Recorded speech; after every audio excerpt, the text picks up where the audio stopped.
শুধু রাসেল ভাইপারের সন্ধান খোঁজ করতেছি ভাইয়া। আজ যা সাপ ধরুম, সঙ্গে থাকবেন, ভিডিওটা শেষ পর্যন্ত দেখবেন, সবাই শেয়ার করে দিবেন। আজকে রাসেল ভাইপার সাবদুর বেলায় যন্ত্র হিসাবে লইছি ভাইয়া নাইকলের ডোগা, মশরি আর দড়ি হেতারে বস্তা ভিতরে কেন লমু সাইলন। সন্ধান পাওয়া গেছে এখানে এই গাছের গোড়ার ভিতরে নাকি রাসেল ভাইপার ঢুকে কল্লা বার করে বহরিছে। আমাকে ব্যাগেরে দিয়ামু, আমরা ব্যাগ লগে থাকিয়েন। তবে সবাইকে বারবার বলতেছি, সাপ ধরার কৌশলগুলো আপনারা দেখি নেন। এই কৌশলটা অন্যান্য লোকদেরকে দেখার সুযোগ করে দেন। এ ধর তুই মশরি যা ধর ছোট ভাই, আঙো জাঙ্গির হানিতে আছে ইজারের এই মাথা ধরা দিছিলাম, বরাবর আন্ন করে দিয়ামু, এখনই রাসেল ভাইপার ধরিয়ালামু। তবে বারবার বলতেছি ভিডিও এটা সবাই শেয়ার করে দেন। আল্লাহর রাস্তে ভাইয়া, রাসেল ভাইপার সাপ অত্যন্ত ভয়ঙ্কর, অত্যন্ত বিষধর সাপ।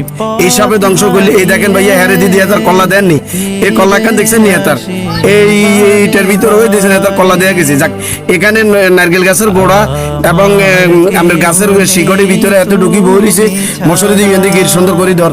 সবাইকে বারবার